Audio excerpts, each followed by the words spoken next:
بسم الله الرحمن الرحيم.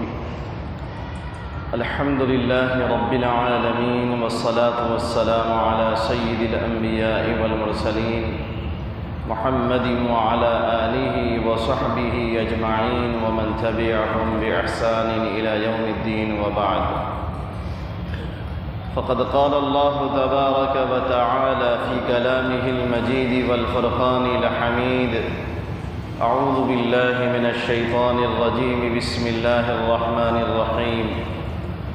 فاصدع بما تؤمر وأعرض عن المشركين إنا كفيناك المستهزئين. صدق الله مولانا العظيم. میرے بھائیوں، بزرگوں اور دوستوں، رسالت مآب صلی اللہ علیہ وسلم کو اللہ تبارک و تعالی نے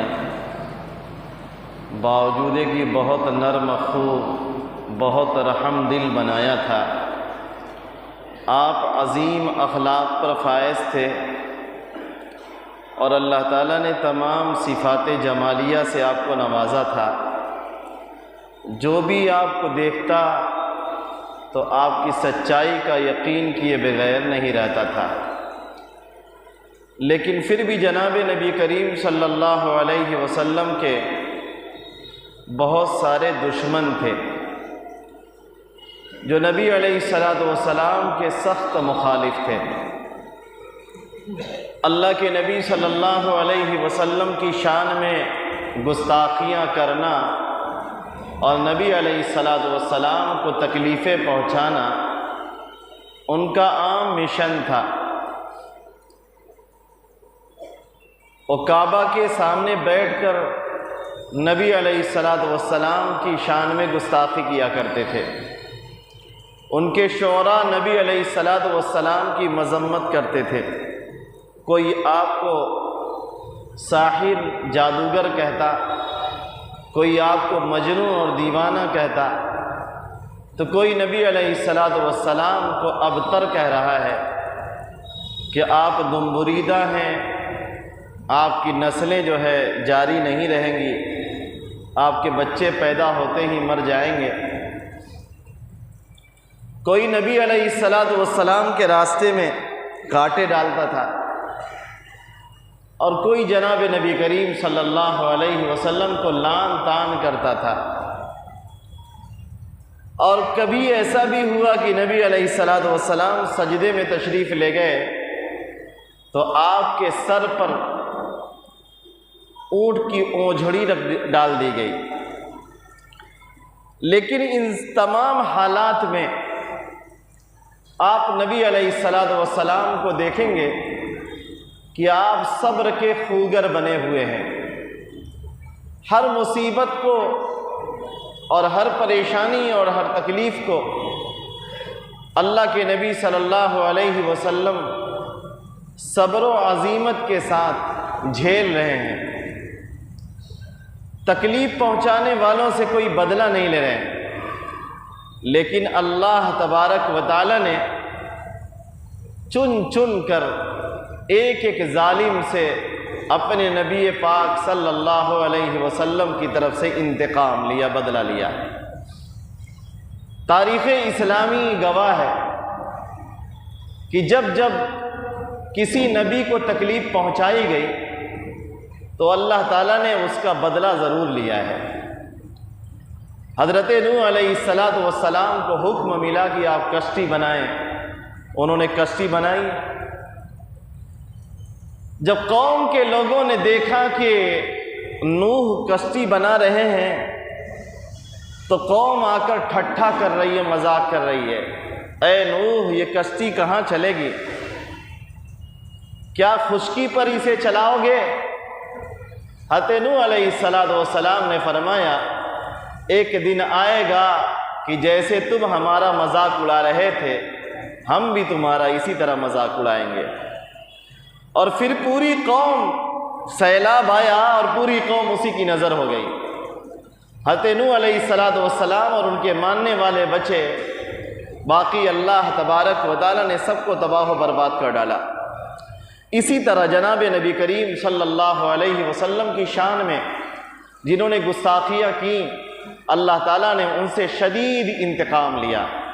آپ کو معلوم ہے کہ امام بخاری رحمۃ اللہ علیہ نے حضرت انس بن مالک رضی اللہ تعالیٰ عنہ سے ایک لمبی روایت نقل کی ہے۔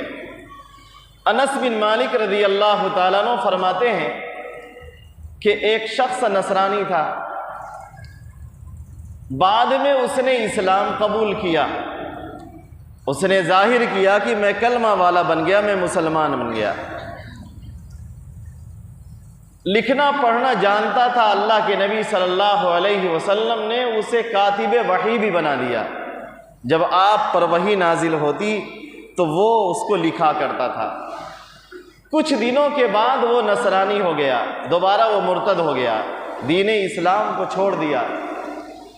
مرتد تو بہت سارے ہوئے، لیکن مرتدین کی سزا دنیا ہی میں اللہ تعالیٰ دے دے یہ کوئی ضروری نہیں ہے۔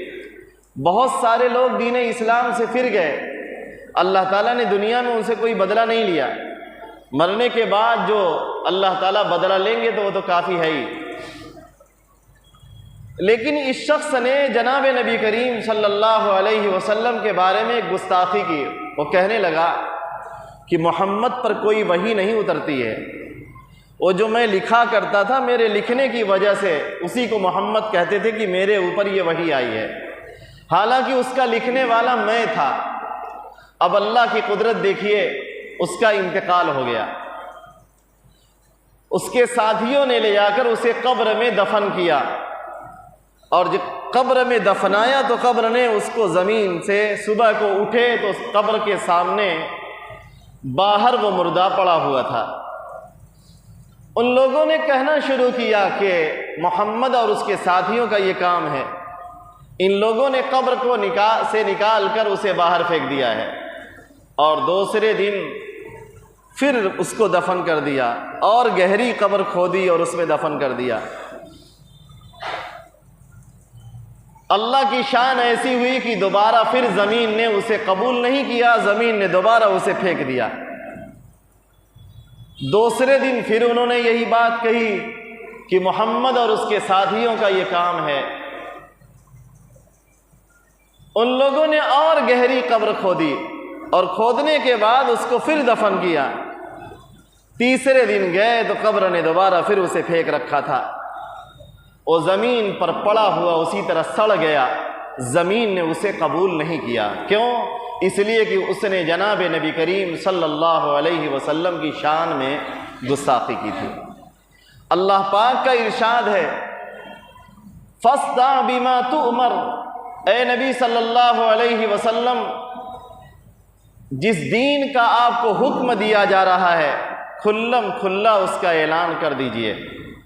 وَأَعْرِضْ عَنِ الْمُشْرِكِينَ، اور مشرکین سے اعراض کیجئے، ان سے تعرض نہ کیجئے، چھیڑ چھاڑ نہ کیجئے، جو وہ کہہ رہے ہیں سن لیجئے، سر جھکا لیجئے، ان کی باتوں کا جواب نہ دیجئے۔ اِنَّا كَفَيْنَاكَ الْمُسْتَهْزِئِينَ، آپ کی طرف سے استہزاء کرنے والوں کے لیے ہم ہی کافی ہیں۔ جو آپ کا مذاق اڑائے گا اس کا اللہ تبارک و تعالیٰ خود انتقام لیں گے، اور اللہ تعالیٰ نے ایک مرتبہ نہیں بار بار انتقام لیا۔ ابو لہب نبی علیہ السلام کا سگا چچا تھا، ابو لہب بن عبد المطلب، اس کا اصل نام عبد العزیٰ تھا، لیکن ابو لہب کے لقب سے وہ مشہور ہو گیا۔ لہب کے معنی آتے ہیں چنگاری اور شرارے کے۔ اس کا چہرہ چونکہ سرخ تھا، اس سرخی کی وجہ سے اسے ابو لہب کہا جاتا تھا۔ آپ کو یاد ہوگا جناب نبی کریم صلی اللہ علیہ وسلم نے جب پہاڑی پر مکہ والوں کو اکٹھا کیا اور اکٹھا کر کے سب کو دین اسلام کی دعوت دی، اور بڑے اچھے ڈھنگ سے دیا، آپ نے فرمایا کہ میں تم سے اگر یہ بتاؤں کہ اس پہاڑی کے پیچھے ایک لشکر جرار چھپا ہے جو تم پر صبح کو حملہ کرنے والا ہے، تو کیا تم میری بات مانو گے؟ انہوں نے کہا کیوں نہیں مانیں گے، آپ صادق ہیں، آپ امین ہیں، جو کہیں گے آپ کی بات مان لیں گے۔ اللہ کے نبی صلی اللہ علیہ وسلم نے فرمایا میں تمہیں ڈرا رہا ہوں اس عذاب کے آنے سے پہلے پہلے جو جلد ہی آنے والا ہے۔ تمہارے رب کے عذاب سے میں تمہیں ڈرا رہا ہوں۔ تو ابو لہب نے اسی وقت ایک جملہ کہا تھا، تبا لک سائر الیوم لہذا جمعتنا، سارے دن تیرے اوپر ہلاکت ہو، کیا اسی کام کے لیے تم نے ہم کو یہاں پر بلایا تھا؟ اسی لیے ہمیں مجتمع کیا تھا، اکٹھا کیا تھا۔ نبی علیہ السلام کے لیے تبن کا لفظ وہ استعمال کرتا ہے۔ اللہ تعالیٰ نے نبی علیہ السلام نے اس کا کوئی جواب نہیں دیا، لیکن اللہ تعالیٰ نے خود اپنے نبی صلی اللہ علیہ وسلم کی طرف سے جواب دیا۔ پوری ایک سورت نازل ہوئی، تبت یدا ابی لہب وتب، کہ ابو لہب کے دونوں ہاتھ ٹوٹ جائیں۔ ما اغنا عنہ مالہ وما کسب، اسے نہ کام آئے گا اس کا مال، نہ جو اس نے کما رکھا ہے وہ، اس کی اولاد بھی اس کے کام نہیں آئے گی۔ وامرأتہ حمالۃ الحطب، اس کی بیوی جو لکڑیاں چننے والی ہے، یہ خاردار لکڑیاں کاٹے چنا کرتی تھی اور اللہ کے نبی صلی اللہ علیہ وسلم کے راستے میں بچھا دیا کرتی تھی کہ نبی علیہ السلام جائیں گے تو کوئی کانٹا آپ کو چبھ جائے گا۔ اللہ کی طرف سے انجام کیا ہوا؟ نبی کی گستاخی کا انجام آپ دیکھیے کہ جس دن غزوہ بدر ہوا ہے سن 2 ہجری 17 رمضان کو، اسی دن اللہ تبارک و تعالی نے اسے ایک بیماری میں مبتلا کیا جس کو گلٹی کہا جاتا ہے، اور عرب لوگ اس سے بدشگون لیا کرتے تھے۔ گلٹی اس قدر خطرناک تھی کہ کوئی اس کے قریب نہیں آتا تھا۔ عرب یہ سمجھتے تھے کہ جو اس کے قریب آئے گا اس کو بھی یہ بیماری لگ جائے گی۔ اب اس سے سب لوگ بھاگتے تھے۔ اسی حال میں چند دن پڑا رہا اور اس کے بعد اس کا انتقال ہو گیا۔ انتقال ہو جانے کے بعد کوئی اسے ہاتھ لگانے کے لیے تیار نہیں تھا کہ چلو اس کو دفن کر دیں۔ لوگوں نے گڈھا کھودا اور کھود کر ایک لکڑی سے اس کو ٹھیلا اور ٹھیل کر ایک گڈھے میں گرا دیا اور پتھر پھینک کر اس کی قبر کو برابر کر دیا۔ نبی کی شان میں جو گستاخی کرے گا اس کا انجام دنیا ہی میں ہوگا اور دنیا اس کے انجام کو دیکھے گی۔ ابو جہل نے اللہ کے نبی صلی اللہ علیہ وسلم کی شان میں بڑی گستاخیاں کی تھیں۔ انجام کیا ہوا؟ بدر کے دن افرا کے 2 چھوٹے چھوٹے بیٹوں معاذ اور معوذ، دونوں کمسن بچے تھے، ان دونوں نے، عبد الرحمن بن عوف کہتے ہیں کہ ایک میری دائیں طرف کھڑا تھا، ایک میری بائیں طرف کھڑا تھا۔ میں نے جب اپنی پوزیشن دیکھی تو میں کہا میں تو بڑا کمزور ہوں، میرے ساتھ اگر کوئی بہادر لڑنے والے ہوتے تو ٹھیک ہوتا، وہ میرا بھی دفاع کر لیتے، اپنا بھی دفاع کر لیتے، لیکن میں ان بچوں کے چکر میں تو اپنا بھی دفاع نہیں کر سکوں گا۔ اتنے میں ایک بھائی حضرت عبد الرحمن بن عوف سے پوچھتا ہے، چچا جان یہ بتائیے ابو جہل کون ہے؟ کہا کہ ابو جہل کو تم کیوں پوچھ رہے ہو؟ کہا کہ آج اسے ہم ماریں گے، قتل کریں گے، اس لیے کہ وہ ہمارے آقا صلی اللہ علیہ وسلم کی شان میں گستاخیاں کیا کرتا ہے۔ اتنے میں دوسرے بھائی نے بھی پوچھا، چچا جان ہمیں بتائیں ابو جہل کون ہے، کدھر ہے؟ ہم نے سن رکھا ہے وہ ہمارے نبی صلی اللہ علیہ وسلم کی شان میں گستاخیاں کرتا ہے، تکلیفیں پہنچاتا ہے، آج اس سے ہم انتقام لیں گے، بدلہ لیں گے۔ اور جب انہوں نے اشارہ کیا تو کہتے ہیں میں دیکھ رہا تھا، میرا سینہ چوڑا ہو چکا تھا کہ میں بہادر شیروں کے درمیان کھڑا ہوں، اور اتنے میں جیسے ہی میں نے ان کی طرف ابو جہل کی سواری کی طرف اشارہ کیا تو وہ دونوں دوڑتے ہوئے گئے، بجلی کی تیزی سے گئے اور جا کر اس کے گھٹنوں پر مارا اور مار کر اس کو زمین پر گرا دیا۔ لیکن انہوں نے کبھی کسی کا سر نہیں کاٹا تھا۔ تو حضرت عبداللہ بن مسعود رضی اللہ تعالیٰ عنہ کے پاس آئے اور کہا کہ چچا چلیں اس ملعون کا سر اتار دیں۔ تو عبداللہ ابن مسعود رضی اللہ تعالیٰ عنہ نے اس کا سر اتار دیا۔ نبی علیہ السلام کی شان میں جو بھی گستاخی کرے گا اس کا انجام یہی ہوگا۔ اللہ اسے دنیا میں ذلیل کر دیں گے۔ عقبہ بن ابی معیط یہ بہت بڑا ظالم تھا، اللہ کے نبی صلی اللہ علیہ وسلم کی شان میں گستاخیاں کیا کرتا تھا، نبی علیہ الصلوۃ والسلام کا مذاق اڑاتا تھا اور صحابہ کی بھی مذاق اڑاتا، کہتا یہ لوگ کسریٰ کی بادشاہت کے حاکم بنیں گے۔ لیکن ایک دن وہ آیا کہ بدر کے دن گرفتار ہو کر آیا اور جناب نبی کریم صلی اللہ علیہ وسلم نے اسے قتل کرنے کا حکم دیا اور مارا گیا۔ دو بادشاہ تھے اس زمانے میں، دونوں سپر پاور تھے، ایک کا نام کسریٰ تھا اور دوسرے کا نام قیصر تھا۔ فارس کے بادشاہ کو کسریٰ کہا جاتا تھا اور روم کے بادشاہ کو قیصر کہتے تھے، یہ ان کا لقب تھا۔ جو بھی بادشاہ ہوتے تھے، جیسے مصر کے جتنے بادشاہ ہوئے سب کو فرعون کہا جاتا تھا، اسی طرح فارس کے جتنے بادشاہ ہوئے سب کو کسریٰ کہتے تھے، اور روم کے جتنے بادشاہ ہوئے سب کو قیصر کہا جاتا تھا۔ اللہ کے نبی صلی اللہ علیہ وسلم نے ان بادشاہوں کے نام دین کی دعوت کے لیے خط لکھا۔ ہرقل شاہ روم کے پاس، جو قیصر تھا، اس کے پاس جب خط پہنچا تو اس نے بہت اعزاز کیا، بڑا اکرام کیا، جو ایلچی گیا اس کا بھی اکرام کیا اور خط کا بھی اکرام کیا، اور نبی علیہ الصلوۃ والسلام کی دعوت اور ان کے بارے میں تفتیش کر کے اسے یہ شرح صدر ہو گیا کہ آخری پیغمبر ہیں، آخری نبی ہیں۔ دوسری طرف کسریٰ نے اللہ کے نبی صلی اللہ علیہ وسلم کے خط کے پرزے کر دیے، خط کے ٹکڑے ٹکڑے کر دیا، گستاخیاں کی، اللہ کے نبی صلی اللہ علیہ وسلم نے بد دعا دی۔ جناب نبی کریم صلی اللہ علیہ وسلم نے فرمایا کہ جیسے اس نے میرے خط کے ٹکڑے کیے ہیں، ایک دن آئے گا اللہ تبارک و تعالیٰ اس کی حکومت کا نقشہ بدل دیں گے، اس کی حکومت مٹ جائے گی، اس کی حکومت کے ٹکڑے ٹکڑے ہو جائیں گے، ان پر کوئی حکومت کرنے والا نہیں بچے گا۔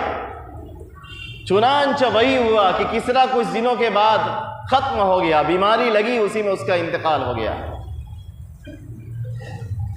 اور اس کے بعد کوئی حاکم بننے لائق نہیں تھا تو اس کی بیٹی کو حاکمہ بنایا گیا تھا، لیکن وہ حکومت چل نہیں سکی، اس کے پرزے صحابہ نے پرزے ٹکڑے ٹکڑے کر دیے۔ حضرت عمر رضی اللہ تعالیٰ عنہ کے زمانے میں ملک فارس فتح ہوا اور قیصر کی حکومت بہت دنوں تک چلی، تو اللہ کے نبی صلی اللہ علیہ وسلم کی عزت کریں گے، اللہ تعالیٰ عزت دیں گے، اور جو جناب نبی کریم صلی اللہ علیہ وسلم کی شان میں گستاخی کرے گا، اللہ تبارک و تعالیٰ اس کا بدلہ خود لیں گے۔ مسلمانوں کو اس پر غصہ آئے نہ آئے، مسلمان اس کا انتقام لے نہ لیں، دنیا کی حکومتیں اس کے بارے میں انصاف کریں نہ کریں، لیکن احکم الحاکمین بیٹھا وہ انصاف ضرور کرے گا اور اسی دنیا میں کرے گا، ہمارا یہ ایمان ہے۔ قرآن کی یہ آیت قیامت تک پڑھی جاتی رہے گی اور قیامت تک اس کا اثر ایسا ہی رہے گا۔ اِنَّا كَفَيْنَاكَ الْمُسْتَهْزِئِينَ، اے نبی آپ کی شان میں جو بھی گستاخی کرے گا ہم اس کے لیے کافی ہیں، اللہ تعالیٰ اس کے لیے کافی ہے۔ عاص بن وائل اللہ کے نبی صلی اللہ علیہ وسلم کی شان میں بڑی گستاخیاں کیا کرتا تھا۔ جناب نبی کریم صلی اللہ علیہ وسلم کے بارے میں کہنے لگا کہ اللہ تبارک و تعالی اس کو، یعنی محمد صلی اللہ علیہ وسلم کے جتنے بچے ہیں سب مر جائیں گے، کوئی زندہ نہیں رہے گا۔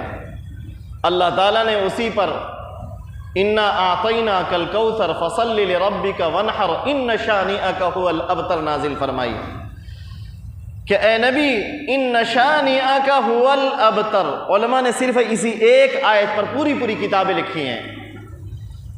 اے نبی آپ پر عیب لگانے والا ہی دم بریدہ اور ناتمام ہے، اس کی نسلیں مٹ جائیں گی، ختم ہو جائیں گی، آپ کی نسل باقی رہے گی، ختم نہیں ہوگی۔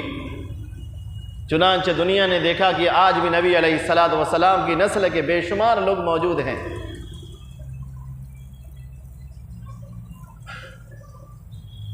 اور عاص بن وائل کچھ ہی دنوں کے بعد مارا گیا۔ اللہ تبارک و تعالیٰ نے جبریل امین کے ذریعے سے مروایا۔ 5 لوگ تھے جنہوں نے جناب نبی کریم صلی اللہ علیہ وسلم کو خاص طور سے تکلیفیں پہنچائی تھیں۔ اسود بن یغوث، اسود بن عبد المطلب ابو زمعہ، اور عاص بن وائل، عقبہ بن ابی معیط، ابو لہب، یہ سب کی سب حضرت جبریل امین کے ذریعے سے مارے گئے۔ اللہ تبارک و تعالیٰ نے ان سے انتقام خود لیا۔ اور یہی نہیں، اگر کسی نے جناب نبی کریم صلی اللہ علیہ وسلم کی سنت میں گستاخی کی، اللہ کے نبی صلی اللہ علیہ وسلم کی سنت پر عیب لگایا، تو اللہ تعالیٰ نے اس سے بھی انتقام لیا ہے۔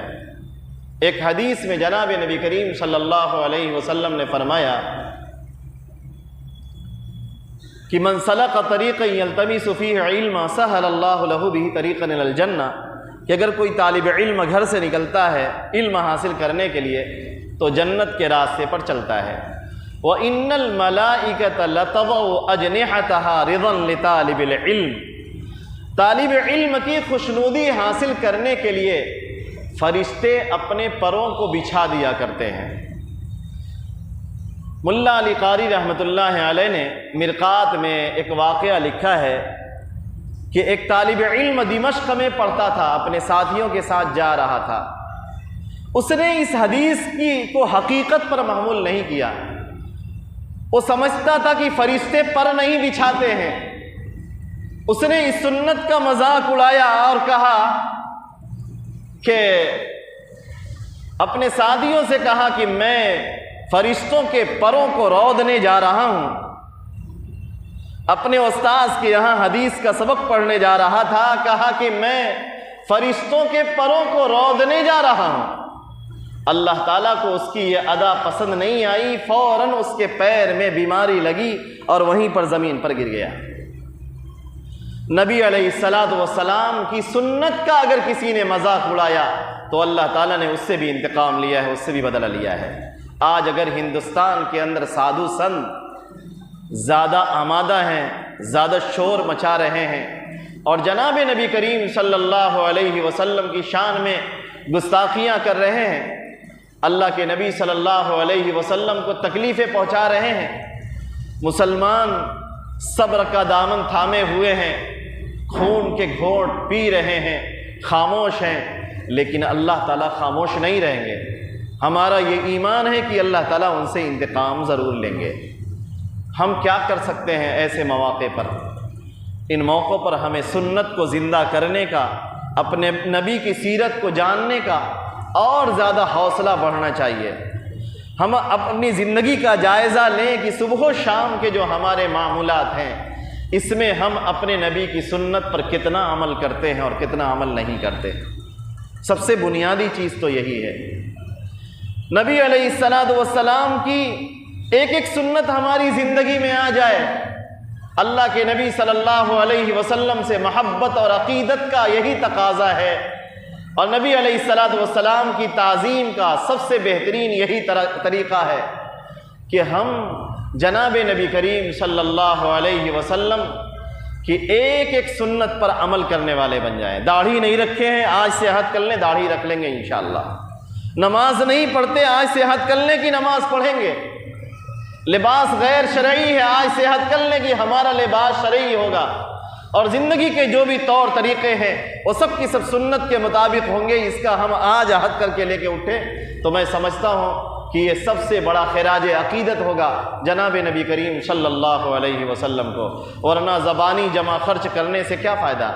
زمانی جمع خرچ ہم بہت کر سکتے ہیں لیکن اس سے تو کوئی نفع ہونے والا نہیں۔ نفع تو اسی وقت ہوگا جب ہم 100% دین پر آ جائیں، 100% سنت پر چلنے والے بن جائیں۔ اور دوسرا کام یہ بھی کر سکتے ہیں کہ جتنے بھی شہر ہیں، جہاں جہاں مسلمان بستے ہیں وہاں پر تھانہ ہے یا ڈی ایم رہتے ہیں، 2-3 آدمی، 10 آدمی، 5 آدمی جائیں، ایک میمورنڈم لے کر جائیں، ان کو میمورنڈم دے، FIR درج کرائیں کہ ایسے لوگوں کے خلاف ایسے لوگوں کی گرفتاری کریں۔ میرے پاس خفیہ وبھاگ کے ایک بڑے افسر کا فون آیا ابھی چند روز پہلے کہ آپ لوگ کیا کر رہے ہیں؟ میں نے کہا ہم کیا کر رہے ہیں، آپ بتائیے آپ لوگ کیا کر رہے ہیں۔ ہم تو کسی غیر مسلم کے سنت کی، سادھو کی، ان کے تہوار کی مذمت نہیں کرتے، برائیاں ان کی بیان نہیں کرتے، لیکن آپ لوگ ہمیشہ تکلیفیں پہنچاتے ہیں، ان کے بارے میں آپ کا کیا اقدام ہے؟ کیوں نہیں آپ کی حکومتیں کیوں خاموش بیٹھی ہوئی ہیں؟ کیوں نہیں انہیں گرفتار کرتی ہیں؟ تو ہم اپنا کام کریں، روڈ پر نہ اتریں، ہندوؤں کا تہوار ہو رہا ہے ہونے دیں، اس میں ہر طرح کی شرکت سے گریز کریں، کہیں پر کوئی بدنظمی پیدا کرنے کی کوشش نہ کریں۔ ابھی سنا کہ جہانہ گنج میں 3 لڑکے 5 لوگ گرفتار ہوئے ہیں، کسی نے کسی مورتی کو تھوڑا سا توڑ دیا، ابھی کل چیئرمین صاحب سے میری بات ہوئی، اب معلوم نہیں کس نے نقصان پہنچایا، پکڑے گئے مسلمان 5 لوگ پکڑے گئے، باغیچے کا معاملہ ہے۔ تو ہمیں اپنے آپ کو بچا کے رکھنا ہے، جتنا ہو سکے بچائیے، گریز کیجیے اور اللہ تبارک و تعالیٰ سے دعائیں کیجیے، ان مواقع پر زیادہ عبادت کیجیے۔ اللہ تبارک و تعالیٰ ہمیں فہم سلیم عطا فرمائے اور تمام مسلمانوں کی حفاظت فرمائے، نبی علیہ الصلوۃ والسلام کی سنت پر ہمیں چلنے والا بنائے۔ وآخر دعوانا الحمد للہ رب العالمین۔